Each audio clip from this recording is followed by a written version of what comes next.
Alright guys, put away the tinfoil hat because apparently Source 2 is coming very soon. Now keep in mind that nothing I will say, or anyone will say as a matter of fact, is not coming from an official source. Anyone relaying this information is basing it solely on Richard Lewis and Gabe Follower on Twitter, and I will put the links below if you want to read more on what they said. It is said that a new release of Counter-Strike, named Counter-Strike 2, is ready to go live and it should hit the beta stage within a month, but then they specify the 1st of April, so please no. Valve has been working in the shadows, and it's even mentioned that an unnamed group of pro players has been invited to test it out in Seattle, and that's what they did with CSGO, by the way. They organized a show match with the pros to show the new version of Counter-Strike Source that would turn out to be CSGO back in 2012.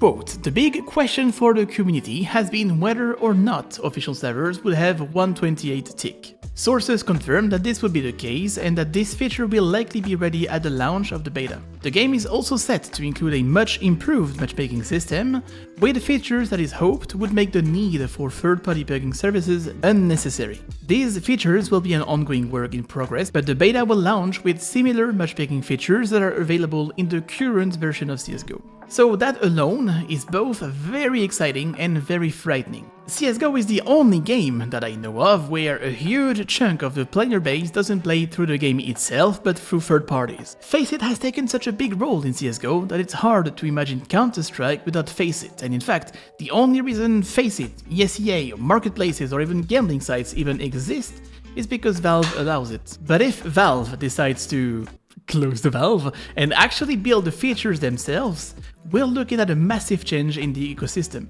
Think of Valorant. Where do you play it? There's nothing even remotely close as Faceit in the Valorant ecosystem. It's unclear whether Faceit is involved or not with Valve right now on the release of Counter-Strike 2, but if it is true, if Valve aims to make their matchmaking good enough so that third-party pegging are unnecessary, then we are looking at a significant change. One thing to mention is that there's a big difference between Valve and Riot. Valorant has Vanguard, an invasive anti-cheat that is only effective because it's invasive, much like Faceit. However, Valve's policy is different. They clearly said that they will not produce an invasive anti-cheat. So I'm raising doubts here, because if Counter-Strike 2 comes out with a new matchmaking system that looks like Valorant, but without a proper anti-cheat to back it up, that doesn't look like an ideal solution to me. They have developed tools like VACnet and Trust Factor to help counter that issue, but at least in CSGO, I was able to reach the limit myself fairly easily.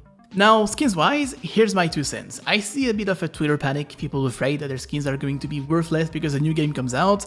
Chill, my dudes, like, this isn't Call of Duty, where a new game is gonna get released each year, killing the previous release. What is most likely going to happen for now is that 2 versions will exist side by side, probably on the beta branch or something like that. Valve will keep on pushing updates on Counter-Strike 2 until they see fit to merge the 2 games into one, and in the meantime, I think your skins will simply transfer from one game to another without doing many waves. Let me remind you how lucrative the skins economy is for Valve. If you unbox a €100 knife by opening 10 cases for €2 each, Valve already gets €20. Then you sell your knife on the Steam market and Valve takes 15%, so Valve gets another €15 from the same item. And a few weeks later, whoever bought the skin from you gets bored of it and decides to sell it again on the Steam market. Well, guess what? Valve takes yet another 15% on the same item, and the cycle continues. And not only that, but they also own the Steam market. They have the full control over it. They have built an ecosystem on which they feed at every corner of the table, and there's no reason for them to kill it.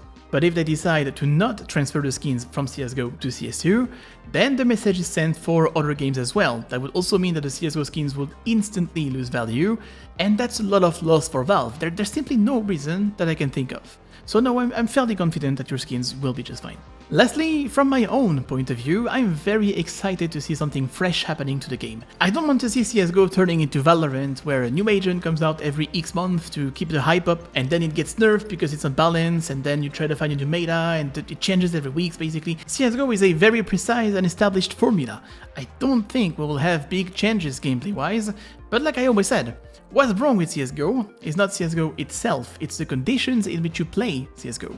So if CS2 comes out with a fix for that, what a time to be alive. I do hope that Valve would think about creators like me, and Valorant got us on board, and funny enough, the very first feedback I gave about Valorant was that the spells were too strong. And since the release, they've continuously nerfed the spells. Now, don't get me wrong, I'm not saying my feedback is worth anything, I'm just a fat fuck who spent too much time playing one single game. But I would love to be involved somehow. And Valve, if CS2 doesn't have skins for Zeus, I hope you will step on Legos each time you wake up for the rest of your lives. So I guess now it's just a game of waiting, and considering I did not upload in 3 months, you're pretty good at that. Everybody on board the hype train, CS2 might be just around the corner. Or maybe not, maybe it's just a big troll.